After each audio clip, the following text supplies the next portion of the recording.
नमस्ते। स्वास्थ्य की श्रृंखला में आप सभी दर्शकों का, सभी योग साधकों का हार्दिक स्वागत, अभिनंदन है। आज हम जो बात जानने वाले हैं वो है ऋतुचर्या से संबंधित। आप सब लोग जानते हैं, हम सभी जानते हैं कि भारत देश एक बहुत ही विराट, बहुत अनेकता में एकता का देश है।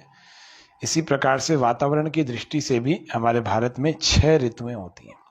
प्रायः बहुत सारे अलग अलग देशों में भी कम से कम 3 ऋतुएं तो होती हैं, लेकिन भारत में 6 ऋतुओं की यहाँ पर आगमन होता है।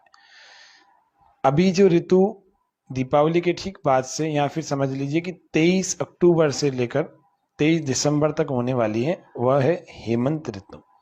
और 23 दिसंबर से 23 फरवरी तक होने वाली है, उसको शिशिर ऋतु कहते हैं। कुछ लोग इसको पहले मान लेते हैं, उसको बाद में, लेकिन मुख्यतः ये दोनों ऋतुएं यानी 4 महीने का पूरा काल, इसको शीतकाल कहा जाता है।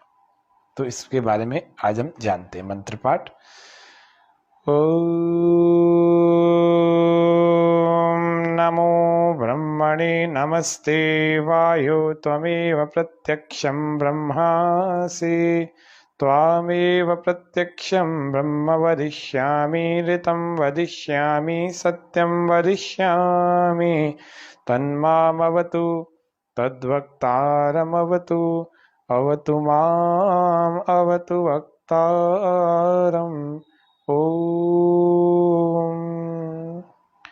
तो इन 4 ऋतुओं में हमें कैसा खाना चाहिए और कैसा नहीं खाना चाहिए, इस बारे में यदि हम जानकारी रखेंगे तो हम बीमार नहीं पड़ेंगे। यदि बीमार हैं तो ठीक हो जाएंगे, क्योंकि सबसे उत्तम ऋतु जो आने वाली है वह हेमंत चल रही है, मतलब, और सबसे उत्तम ऋतु इसके ठीक बाद शिशिर ऋतु। दोनों को जब शीतकाल कहा जाता है, तो शीतकाल यानी पूरे 4 महीने में हमें खान पान कैसा रखना है। स्वस्थ व्यक्ति भी और बीमार व्यक्ति भी इन बातों का ध्यान रखेगा तो बहुत अच्छा स्वास्थ्य उसको मिलेगा। स्वास्थ्य की दृष्टि से यह हेमंत ऋतु और शिशिर ऋतु यानी कि ये पूरा शीतकाल बहुत अच्छा माना जाता है, बहुत अच्छा। क्योंकि एक कारण तो ये होता है, इसमें रातें लंबी होती हैं और दिन छोटे होते हैं, तो सोने के लिए ठीक प्रकार यानी निद्रा, शरीर को पूरा पर्याप्त विश्राम मिलता है, पूरा आराम मिलता है। पूरा आराम मिलता है तो भोजन पचने में भी अनुकूलता होती है, भोजन भी आसानी से पच जाता है। बलयुक्त ऋतुएं होती हैं दोनों। बलयुक्त यानी शरीर में बल की स्थिति है ना, वो अच्छी होती है, वृद्धि काल होता है, वृद्धि की तरफ होती है, इसका स्तर बढ़ा हुआ होता है। इसी कारण से क्या होता है, पाचन शक्ति अच्छी होती है। पाचन शक्ति जब अच्छी होगी, निश्चित रूप से हमारे भोजन को जल्दी पचाने वाली होगी। तो इसीलिए रूखे, भारी से भारी भोजन भी शीघ्रता से, आसानी से पच जाता है इसी इन दोनों ऋतुओं में। यही कारण है कि इन दोनों ऋतुओं में यानी कि पूरे शीतकाल में यानी सर्दी में शरीर को शक्ति ज्यादा मिलती है। बस इन बातों का हमें ध्यान रखना चाहिए, हमें भूखा नहीं रहना, क्योंकि इस ऋतु में भारी से भारी और अधिक मात्रा में किया गया भोजन भी जल्दी पच जाता है। तो इस ऋतु में हमें एक तो भूखा रहने से बचना है। इस ऋतु में भूखा रहना और रूखा सूखा खाना, ये दोनों ही हानिकारक है। घी खाने की ऋतु है ये। स्निग्ध पदार्थ, चिकने पदार्थ, मधुर पदार्थ और लवण पदार्थ खाने की ऋतु है।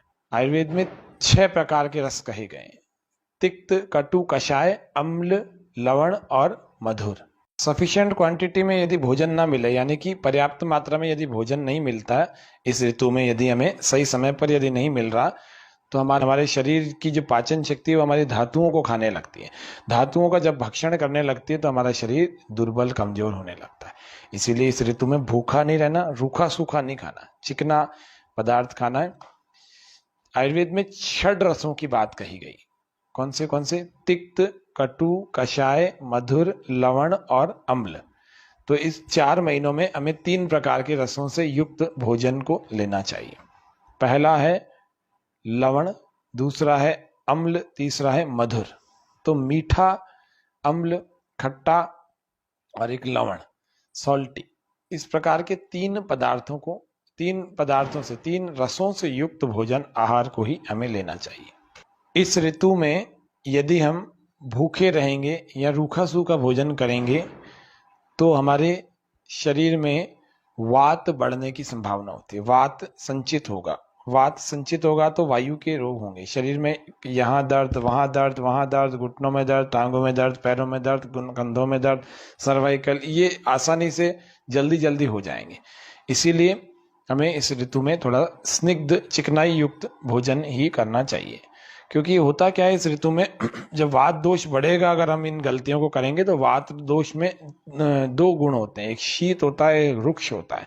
शीत और रुक्ष गुण वास्तव में वात को बढ़ा करके प्रकोपित कर देते हैं, और इन्हीं सर्दियों में आपके जिनके दर्द की या आर्थराइटिस की या जिनको किसी और दर्दों की शिकायतें रहती हैं तो वो और बढ़ जाएंगी। तो इसीलिए इन बातों का हमें ध्यान रखना चाहिए। इस पूरे शीतकाल में हमें चिकनाई, मधुर, लवण और अम्ल यानी कि जिसको खट्टे पदार्थ कहते हैं, ऐसे रसों से युक्त पदार्थों का ही सेवन करना चाहिए। पोषक तत्व जिनमें हो भरपूर मात्रा में, न्यूट्रिएंट्स, फाइबर, विटामिन्स जिनमें हो, पोषक तत्व, माइक्रो न्यूट्रिएंट्स हो, ऐसे पदार्थों का हमें सेवन करना चाहिए। उसके अलावा अगर इन पदार्थों की हम बात करें कि इनमें क्या क्या हो सकता है, तो इनमें शुद्ध घी हो सकता है। देशी गाय, अगर देशी नस्ल की कोई गाय है, गीर, साहिवाल, राठी, इनको देशी नस्ल की गाय कहते हैं। यदि इन देशी नस्लों की गाय की घी की बात की जाए तो वो सबसे पौष्टिक और सबसे शुद्ध पदार्थ होता है, चिकनाई युक्त। मक्खन, हाँ एक बात और बता दूं, कई सारे लोग ऐसे होते हैं जो कहते हैं कि हम चिकनाई युक्त पदार्थ नहीं खाते, कोलेस्ट्रॉल, ट्राइग्लिसराइड और हार्ट में ब्लॉकेजेस आदि आदि और भी कई समस्याएं हो सकती हैं। एक बात ध्यान रखना, भैंस के घी से हो सकता है, गाय के घी से कभी नहीं होता। एक समुचित मात्रा में आप थोड़ा सा घी जरूर ले सकते हैं, ये शरीर को बल प्रदान करता है। सर्दियों में लोगे, अगर इन 4 महीनों में आपने, इस शीतकाल में आपने यदि अपने शरीर को पौष्टिक पदार्थ दिए, चिकनाई युक्त पदार्थ दिए, तो बाकी के ऋतुओं के लिए आपका शरीर तैयार हो जाएगा। बाकी कितनी ऋतु बची, कितने महीने बचे? 8 महीने बचे, 4 महीने ये 8 महीने, बाकी के 8 महीने के लिए आपका शरीर बिल्कुल तैयार हो जाएगा। इसीलिए आपको इन ऋतुओं में आहार में, विहार में बहुत अच्छे प्रकार से ध्यान रखना चाहिए।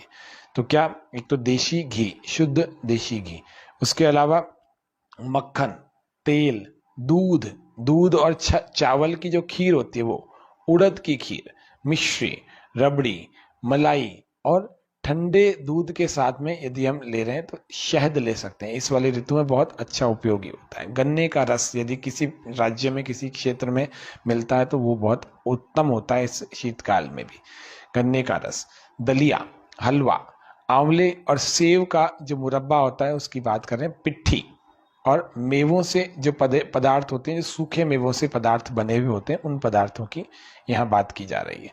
तो सूखे मेवों वाले पदार्थ, मिठाई आदि हम समुचित मात्रा में ले सकते हैं। बहुत ज्यादा तो कुछ भी लेंगे तो दिक्कत ही है, लेकिन हाँ, एक इस ऋतु में ली जा सकती है ये सब चीजें, तो आसानी से पच भी जाती है। अनाजों में यदि देखी जाए तो अंकुरित मूंग बहुत अच्छा होता है इस ऋतु में। अंकुरित चना, उड़द, गेहूं या चने की रोटी, बेसन की रोटी, कॉर्नफ्लेक्स, और उसके अलावा पुराने चावल, जिसको कई सालों पुराने या कम से कम 1 साल पुराने चावलों का सेवन हम इस ऋतु में, इस 4 महीने के शीतकाल में कर सकते हैं। वर्ष भर पुराने चावल कहा जाता है। मौसमी फल अगर हम देखें तो इसमें सेब हो सकता है, आंवला हो सकता है, उसके अलावा संतरा हो सकता है, कई सारे और भी जो मौसम में सबसे ज्यादा फल बिका करते हैं उन फलों की बात कर रहे हैं। सब्जियों में परवल, बैंगन, गोभी और जिमीकंद और पके हुए लाल टमाटर, गाजर, वैसे टमाटर फलों में आता है, गाजर और सेम, मटर, पालक, बथुआ, मेथी आदि हरे शाक, जितने भी हरी हरी सब्जियां हैं उनको हरे शाक कहते हैं, सौंठ, और गर्म पानी व गर्म पदार्थ स्वास्थ्यवर्धक और पोषक होते हैं। इस ऋतु में हम रात्रि को दूध पिए तो बहुत अच्छी बात, उसमें सौंठ डाल के पिए तो बहुत अच्छी बात, और देशी सौंठ अगर मिल जाए उसको चूर्ण करके यदि हम पानी के साथ, गुनगुने पानी के साथ थोड़ा सा ले लें, 1-1.5 ग्राम 2 ग्राम तक, तो जोड़ों के दर्द और पसलियों में दर्द और साइटिका पेन आदि आदि सब में विशेष लाभ होगा। इसलिए आपको देशी सौंठ के को चूर्ण करके उसको आपको जल के साथ लेना चाहिए, गुनगुने पानी के साथ लेना चाहिए। तो ये ऋतु बहुत अच्छी है, आप इसमें थोड़ा सा ध्यान रखिए। जितना मैं बता रहा हूँ इतना भी यदि आपने पालन कर लिया तो निश्चित रूप से आपके लिए बाकी के 8 महीने सुखदायक होंगे, बहुत अच्छे होंगे। इन चीजों को पथ्य आहार कहते हैं। पथ्य यानी सेवन करने योग्य, करने योग्य। अपथ्य का मतलब होता है जिसका सेवन नहीं करना चाहिए, जिसका पालन नहीं करना चाहिए, जिसके करने से हमें नुकसान हो जाता है। तो पथ्य आहार मैंने बताया क्या क्या खाया जा सकता है, पिया जा सकता है। और पथ्य विहार के बारे में अभी हम चर्चा कर रहे हैं। पथ्य आहार के साथ साथ हमें पथ्य विहार, जिसको हम रहन सहन करते कहते हैं, इसको विहार कहा जाता है आयुर्वेद की, संस्कृत की भाषा में। तो पथ्य विहार यानी कि रहन सहन को भी यदि हम ठीक रखेंगे तो ही स्वस्थ रह पाएंगे। सबसे पहले हमें मन को प्रसन्न रखना चाहिए, चिंता रहित जीना चाहिए। चिंता रहित जो भी काम हो रहा है ठीक है, आप प्रयास कर सकते हैं उसको ठीक करने का, लेकिन आप उसके ऊपर कंट्रोल नहीं है आपका, तो उसको स्वीकार करें। ज्यादा परेशान होने की, तनाव लेने की आवश्यकता नहीं। तो चिंता मुक्त होकर के जिए और मन को प्रसन्न रख करके जिएंगे तो ज्यादा अच्छे ढंग से हमारा जीवन चल पाएगा। प्रातःकाल सूर्योदय से पहले उठ करके उषः पान, सुबह सुबह उठ करके सबसे पहले पानी पीने का काम करना चाहिए। शौच जाएं उसके बाद, और फिर स्नान आदि करके शुद्ध वायु का सेवन करें। छत पर चले जाएं, आसपास में गार्डन आदि आदि जो भी आपके अनुकूल स्थान है वहां पर वायु सेवन करें, शुद्ध वायु का सेवन करें। और उसके लिए भ्रमण मतलब जॉगिंग करें, टहलें। उसके बाद योगासन, प्राणायाम आदि का अभ्यास नियमित रूप से आपको करना ही चाहिए यदि आपको स्वस्थ रहना है। वर्ष भर करना चाहिए, इस ऋतु की ही बात नहीं है, वर्ष भर करें। अपनी शक्ति के अनुसार आप तेज तेज चलें। सुबह सुबह ताजी ताजी हवा में आप, जैसे सर्दी लगती है थोड़ा सा ऊनी कपड़े आदि पहन गए और तेज चाल में आपको चलना है। इससे आपकी क्षमता बढ़ेगी, स्ट्रेंथ बढ़ेगी, ताकत आएगी। लौट करके वापस आए तो थोड़ा व्यायाम करें, थोड़ा योगासन करें। ये पूरी दिनचर्या के हिसाब से बता रहा हूँ। सुबह थोड़ा चलने जाए, घूमने जाए और उसके बाद वापस आए तो थोड़ा सा योगासन, प्राणायाम आदि या फिर कुछ व्यायाम, कुछ एक्सरसाइज यदि आप करते हैं तो उसको करना चाहिए, करना ही चाहिए। किसी एक योग्य प्रशिक्षक के देखरेख में करें। जबरदस्ती कोई भी एक्सरसाइज इंटरनेट से इधर उधर से निकाल करके आप शुरू कर देंगे तो हो सकता है वो हानि भी कर जाए, क्योंकि शरीर की स्थिति, अवस्था, आयु और उसकी मात्रा ये हमें पता होनी चाहिए कि हमें कौन सी चीज करनी है, कौन सी चीज नहीं करनी। ये एक अच्छा योग शिक्षक या फिर कोई ऐसा विशेषज्ञ ही आपको बता सकता है। तो आपके शरीर के हिसाब से, आपके बल के हिसाब से, आपकी आयु के हिसाब से क्या आवश्यक है वो किसी की देखरेख में अवश्य करें। आपको इस बात का ध्यान रखना चाहिए। इस ऋतु में व्यायाम का विशेष रूप से लाभ होता है, बहुत लाभ होता है, क्योंकि यह ऋतु ही व्यायाम के अनुकूल बनी हुई है। इससे शरीर बलवान तो बनेगा, सुडौल भी हो जाएगा, सौष्ठव मिलेगा। शरीर के सारे अंग प्रत्यंग अपने अपनी जगह पर इतने सुडौल, कसे हुए और बलयुक्त हो जाएंगे कि इसको कहते हैं सुडौल होना। सौष्ठव, शरीर सौष्ठव प्राप्त होता है और खाया पिया बिल्कुल ठीक प्रकार से पच भी जाता है। उसके अलावा तेल की मालिश हमें इस ऋतु में करनी चाहिए। मैं सबको, अपने जितने भी विद्यार्थी नियमित रूप से योग करते हैं उन सबको भी मैं सबको निवेदन करता हूँ, सुझाव देता हूँ, सलाह देता हूँ कि तेल की मालिश इस ऋतु में जरूर किया करो। वजन बढ़ाने की इच्छुक लोग भी और वजन घटाने के इच्छुक लोग भी, ये दोनों ही लोगों पर काम करके बिल्कुल बॉडी को बैलेंस में ले आता है। तेल साइंटिफिकली बहुत अच्छा काम करता है मांसपेशियों पर, त्वचा पर, मेटाबॉलिज्म पर। इसलिए अभ्यंग यानी कि तेल मालिश जरूर करनी चाहिए हृदय की ओर। तेल मालिश का एक दिन अलग से कार्यक्रम बनाएंगे, उसमें आपको बताएंगे विशेष रूप से। वरना अभी फिलहाल तो थोड़ा सा इस तरफ, यदि आपको हाई बीपी है तो ऊपर से नीचे, और यदि आपको कोई ब्लड प्रेशर की समस्या नहीं है तो नीचे से ऊपर, ऐसे हृदय भाग की तरफ ऐसे चलते हुए, ऊपर की तरफ चलते हुए आपको मसाज करनी चाहिए इस तरह से। तो ये सबसे पहले आप कौन से तेल से मसाज करें तो वो है जैतून का तेल। 5 से 7 दिन आप जैतून के तेल से करें, फिर शरीर धीरे धीरे अभ्यासी हो जाएगा। फिर आप तिल का तेल अथवा दूसरा कोई अच्छा उत्तम कोई तेल ले सकते हैं, तो तिल का तेल अच्छा होता है। उसके अतिरिक्त आपको उबटन लगानी चाहिए, हल्दी की उबटन, मसूर की दाल उसमें डाल सकते हैं, कपूर डाल सकते हैं, और भी बहुत सारी चीजें होती है। नहीं तो कम से कम हल्दी का उबटन जरूर लगाएं। चंदन भी डाल सकते हैं, हल्दी का उबटन। इस ऋतु में सिर पर तेल जरूर लगाएं। सिर पर यदि तेल लगाएंगे तो सिर बलयुक्त होगा, याददाश्त आपकी अच्छी हो जाएगी, बालों की जड़ें मजबूत हो जाएंगी। बालों की जड़ें, बाल जड़ना आजकल बहुत बड़ी समस्या हो गई है रोगी लोगों के लिए, जिनका पेट खराब है, थायराइड है, तमाम रोगों की जितनी भी कॉम्प्लिकेशंस हैं, आफ्टर इफेक्ट्स हैं, उन सबको झेलने के लिए सबसे पहले व्यक्ति के बाल जड़ते हैं। उनको झेलना मत, उनके लिए आपको सही खान पान, सही रहन सहन, आहार विहार को थोड़ा सा ध्यान रखना। बहुत बड़े काम नहीं है ये आसान है। थोड़ा सा ध्यान से आप सुनेंगे देखेंगे तो आसानी से हो जाएंगे। 5-7 दिन थोड़ा कष्ट होता है, लेकिन फिर हो जाते हैं, आसानी से हो जाते हैं। फिर उसके अलावा सरसों के तेल की यदि हम मालिश करें 5-7 दिन के बाद, जैसे आपका जैतून के तेल में शरीर ढल जाए, अच्छा हो जाए, तो सरसों की तेल की यदि मालिश करेंगे, त्वचा इसमें से सुंदर बनती है, बहुत अच्छी बनती है, निरोग बनती है, त्वचा को बल मिलता है। सरसों का तेल सिर के लिए भी बहुत अच्छा है, लेकिन त्वचा के लिए भी बहुत अच्छा है। चेहरे को छोड़ करके सरसों का तेल आप पूरे शरीर पर लगा सकते हैं। अच्छा हो, घानी का हो, शुद्ध हो, सरसों की झांस। आप कैसे पहचान होती है, यहाँ लाते ना बहुत तेज जलन सी होने लगती है, आंखों के पास लाते हैं जलन होने लगती है। केवल तेल को शीशी में भरा हुआ या यूं पास में लाओगे तो जलन होने लगेगी, छींक आने लगेगी। उसको सरसों का, शुद्ध सरसों के तेल की पहचान यही होती है। उसके अलावा यदि किसी को फोड़े, फुंसियां, स्किन की एलर्जी है, तो इस ऋतु में तेल की मालिश करने से और स्किन की एलर्जी वो सारी दूर हो जाती है। फोड़े, फुंसियां और स्किन की एलर्जी जितनी भी है। यदि तेल में आप कपूर डाल करके उससे मालिश करेंगे तो गठिया में और जोड़ों के दर्द में विशेष लाभ प्राप्त होता है इस ऋतु में। ये ध्यान रखना, इस ऋतु मतलब हेमंत में और शिशिर में, इस पूरे शीतकाल में, पूरे सर्दी के काल में। सामान्य रूप से लोग कह देते हैं कि सर्दी की ऋतु है, सर्दी की ऋतु नहीं होती, सर्दी का काल होता है, शीतकाल जिसको कहते हैं। व्यायाम करने के बाद या योगासन आदि करने के बाद उबटन लगाना चाहिए, उपटन करना चाहिए। हाँ, व्यायाम को तेल की मालिश के बाद भी कर सकते हैं, वो बहुत अच्छा भी रहता है।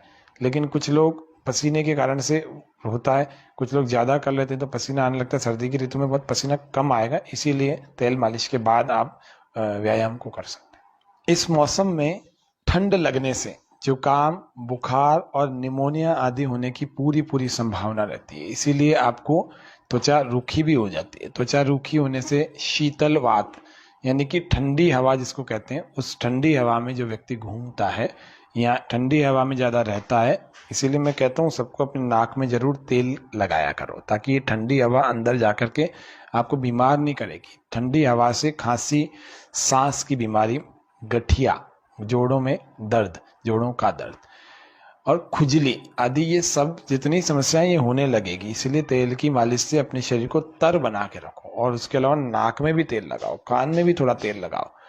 इस तरह से आपको तेल ही ये बहुत अच्छा साथ देगा इस पूरे शीतकाल में। इतना आपको ध्यान रखना चाहिए। इसीलिए आपको ठंडी हवा से एक तो बचना चाहिए। जितने ताप वाले स्थान है, जितने भी बहुत गर्मी प्रदान करने वाले, क्योंकि शीतल वात है ना, तो गर्मी प्रदान करने वाले स्थानों में रहना चाहिए, वो उसी स्थानों में सोना चाहिए, वो ज़्यादा अच्छा रहता है। गर्मी प्रदान करने वाले स्थान शीतलता में, सर्दी में बचा के रखते हैं, शरीर की स्थिति को अच्छा बना के रखते हैं। ये थोड़ा भारी कपड़े, गर्म कपड़े और कंबल, रजाई, सूती और ऊनी वस्त्रों को हमें पहनना चाहिए। ये रहन सहन में विशेष बातें हैं। बिस्तर वो वाहन आदि अच्छी तरह से ढके हुए होने चाहिए, बिस्तरों को भी और वाहनों को भी। वाहन भी रखे रात भर में ओस कोहरे से बिल्कुल ऐसे ठंडे हो जाते हैं, सुबह बैठते ही बहुत ठंड हमारे शरीर में इसकी ट्रांसफर होने लगती है। तो वाहनों को भी आपको ढक के रखना चाहिए, बिस्तरों को भी ढक के रखना चाहिए, क्योंकि बिस्तर भी वातावरण की ठंडक से प्रभावित नहीं होने चाहिए। अग्नि को सेकना चाहिए और धूप को सेकना चाहिए। धूप में बैठने की थोड़ी देर विटामिन डी लिया करो। मैं तो कहता हूँ गर्मी में भी लेना चाहिए, लेकिन अभी सर्दी का काल प्रारंभ हो गया तो आपको धूप सेकना चाहिए, अग्नि को सेकना चाहिए। धूप जो है पीठ की ऊपर से सेवन करनी चाहिए। अग्नि हमेशा सामने से सेवन की जाती है। सूर्य का सेवन पीछे से और अग्नि का सेवन आगे से हमेशा करनी चाहिए। सिर पर जड़ों में, बालों की जड़ों में ज्यादा धूप नहीं लगने देनी चाहिए, इसका भी हमें विशेष ध्यान रखना चाहिए। और कमरा हमारा गर्म यदि हमें करना है तो हमें रूम हीटर का प्रयोग करना चाहिए, रूम हीटर। और उसके अतिरिक्त इस ऋतु में मर्यादित मैथुन किया जा सकता है। इसके अतिरिक्त रात को सोते समय आप दूध और दूध में वृष्य पदार्थ जो हमारी शक्ति को बढ़ाते हो, दूध में डाले जा सकते हैं अथवा दूध के अलावा लिए जा सकते हैं, वो ज़्यादा हितकारी होते हैं, रात भर में हमारी शक्ति को बहुत बढ़ा देते हैं। तो जिसमें छुआरा होता है, किशमिश होती है, अखरोट होता है, अंजीर होती है, अंजीर होता है, और भी ऐसे कई पदार्थ होते हैं जिन पदार्थों को, जैसे सिंगाड़े का आटा होता है, सिंगाड़े का आटा भी दूध में डाल करके लिया जा सकता है, हल्दी को दूध में, सौंठ को दूध में, मुनक्का को दूध में, हरी किशमिश को दूध में, अंजीर को दूध में, बादाम को दूध में, ऐसे बहुत सारी चीजें होती हैं जिनको दूध में लेने से या दूध से अलावा भी दूध के साथ में लेने से बहुत लाभकारी होती हैं हमारे शरीर के लिए, हमारे शरीर की शक्ति को बढ़ाती हैं। अपथ्य आहार विहार की बात करते हैं, जो अपथ्य, जो हमें नहीं करना चाहिए। अभी हमने पथ्य आहार के और पथ्य विहार के बारे में जाना, अब अपथ्य आहार और अपथ्य विहार के बारे में जानेंगे। अब अपथ्य आहार और विहार के बारे में हम चर्चा करते हैं। अपथ्य में इस पूरे शीतकाल में हल्के, रूखे, वातवर्धक पदार्थ जितने भी हैं, यानी कि आप ऐसा कह सकते हैं तीन रसों से युक्त, और भी कटु, कषाय और तिक्त। कटु यानी कड़वे, कषाय यानी कसैले, तिक्त यानी तीखे। इन तीन प्रकार के रसों से युक्त खाद्य और पेय पदार्थ बिल्कुल नहीं लेने चाहिए, और हल्के, रूखे, वातवर्धक यानी वायु को जो बढ़ाते हैं ऐसे पदार्थों का भी सेवन नहीं करना चाहिए। बासी और ठंडे, बासी का मतलब यहाँ पर फ्रिज वाले पदार्थों से भी, ठंडे पदार्थों से है। बासी यानी रात का रखा हुआ सुबह खा रहे हैं, ये वात को बढ़ाएगा, वायु को बढ़ाएगा, वायु को बढ़ाएगा तो शरीर में दर्दों को बढ़ाएगा। इसलिए ताजा भोजन बनाया करो और अगले 1 घंटे में उसको खा लिया करो, 1 घंटे के अंदर अंदर उसको खा लिया करो, सबसे बढ़िया तरीका ये होता है। उसके अलावा आइसक्रीम इस ऋतु में बिल्कुल नहीं खानी चाहिए, कुछ लोग खा लेते हैं, नहीं खानी चाहिए। ठंडी प्रकृति वाले कोई पदार्थों का सेवन नहीं करना चाहिए। खटाई में इमली, अमचूर, खट्टा, दही, आम का अचार और ऐसे ही कुछ पदार्थ, इनका सेवन या तो ना करें, या कर रहे हैं तो बहुत कम से कम ही करना चाहिए। देर रात तक नहीं जागना, सुबह को बहुत देर तक सोए नहीं रहना, आलस्य में पड़े हुए हैं, श्रम नहीं कर रहे हैं, मेहनत नहीं कर रहे हैं, व्यायाम नहीं कर रहे हैं और देर तक भूखे रहते हैं, मैंने पहले भी बताया था, अधिक स्नान करते हैं, ये सब चीजें बड़ी दुखदाई होती हैं, बड़ी बेकार। इस पूरे ऋतु में आपके बल को जो संचित हो रहा है स्वाभाविक रूप से, प्राकृतिक रूप से, वो वापस से घटता चला जाएगा। आगे आने वाली वसंत ऋतु फिर आपके लिए कष्टकारी हो जाएगी, फिर ग्रीष्म ऋतु कष्टकारी हो जाएगी। इसलिए जो नहीं करना उसको बहुत ध्यान से आप पालन करना चाहिए। कुछ लोगों की आदत होती है, बहुत ठंड सहन करते हैं कि मेरे को तो सर्दी नहीं लगती, ठंड सहन करते जाते। नहीं, कभी ठंड नहीं सहन करनी, ये आपके शक्ति को ये भी घटाने वाली चीज है। इसलिए बहुत ठंड सहन नहीं करना है, थोड़ी तो सहन करनी चाहिए, बहुत नहीं करनी चाहिए। रात को देर से भोजन कर रहे हैं, 10 बजे कर रहे हैं, 11 बजे कर रहे हैं, 12 बजे कर रहे हैं, कब पचेगा और कब सोएंगे और कब दूसरे दिन आप उत्तम स्वास्थ्य प्राप्त करेंगे, हो ही नहीं सकता। देर तक भोजन कभी नहीं करना चाहिए, इस ऋतु में तो विशेषकर बिल्कुल नहीं करना चाहिए।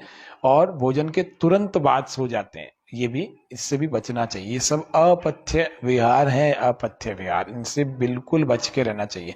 जो लोग हरड़ का सेवन रसायन के रूप में करते हैं, उन सबको हेमंत ऋतु में आधा चम्मच हरड़ का सेवन, सौंठ के चूर्ण यानी कि आधा चम्मच सौंठ का, यानी आधा चम्मच हरड़ का चूर्ण और आधा चम्मच सौंठ का चूर्ण। रसायन का मतलब होता है जो स्वस्थ व्यक्ति को स्वस्थ बनाए रखे, जो स्वस्थ व्यक्ति को और उत्तम, बलवान, अच्छा स्वास्थ्य, निरोगता, आरोग्यता प्रदान करे, उसको कहते हैं रसायन का सेवन करना।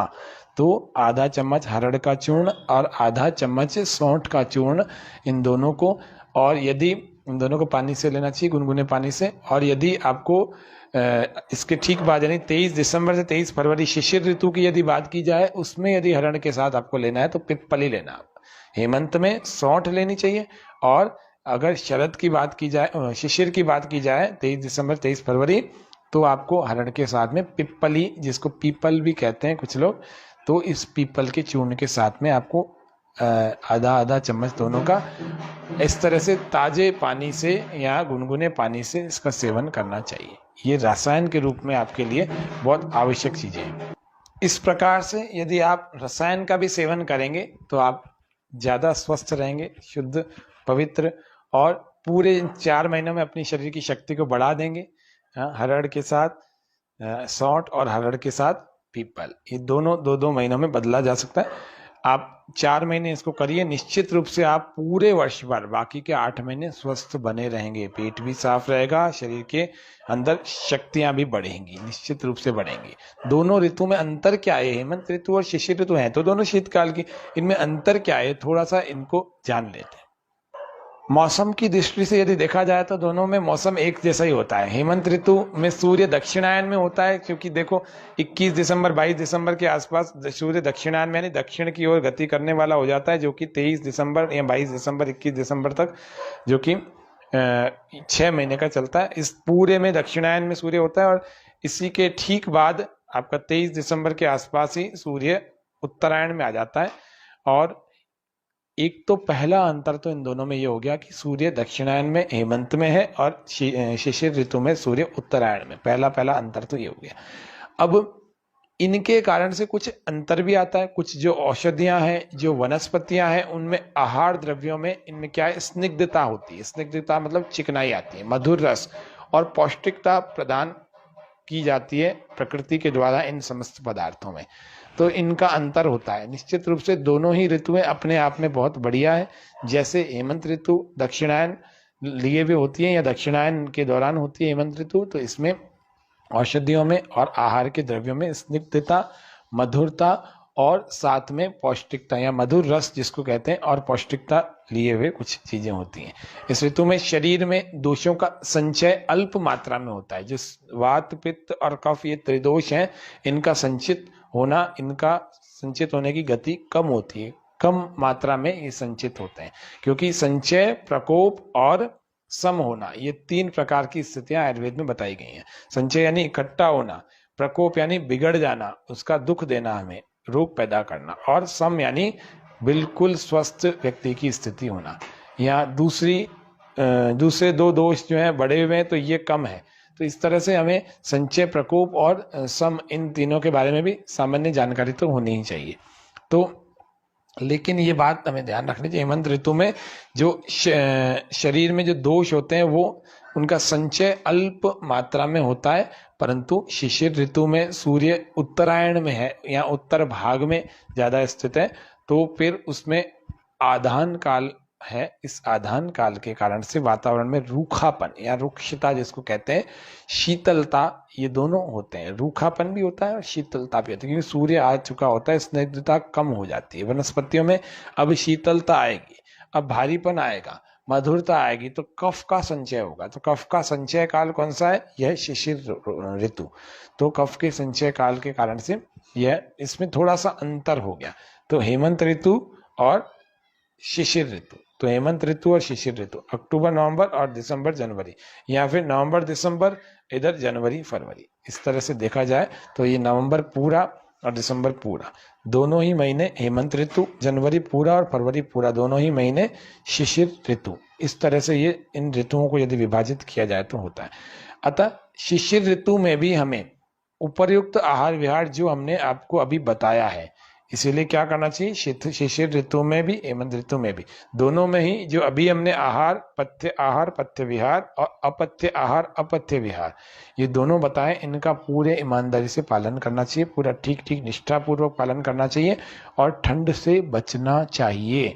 शीतल यानी कि ठंडे और हल्के और रूखे पदार्थों का सेवन और उपवास नहीं करना चाहिए, इन चीजों को करने से बचना चाहिए। तो आप सभी दर्शकों का इस स्वास्थ्य के विशेष कार्यक्रम, इस श्रृंखला में शिशिर ऋतु या हेमंत ऋतु और शिशिर ऋतु या शीतकाल में आहार विहार या ऋतुचर्या के इस विशेष कार्यक्रम में हमने कुछ बताने का प्रयास किया। आशा है आप इस कार्यक्रम को देखकर, सुनकर, जानकर स्वास्थ्य लाभ प्राप्त करेंगे। इन्हीं आशाओं के साथ कि आप पूरे शीतकाल में अपने शरीर को वृद्धि, बलवान, आरोग्यवान बनाने का पूरा प्रयास करें और आगे फिर ऋतुचर्या के कार्यक्रम में फिर मिलेंगे। तब तक के लिए नमस्ते, जय हिंद, जय भारत।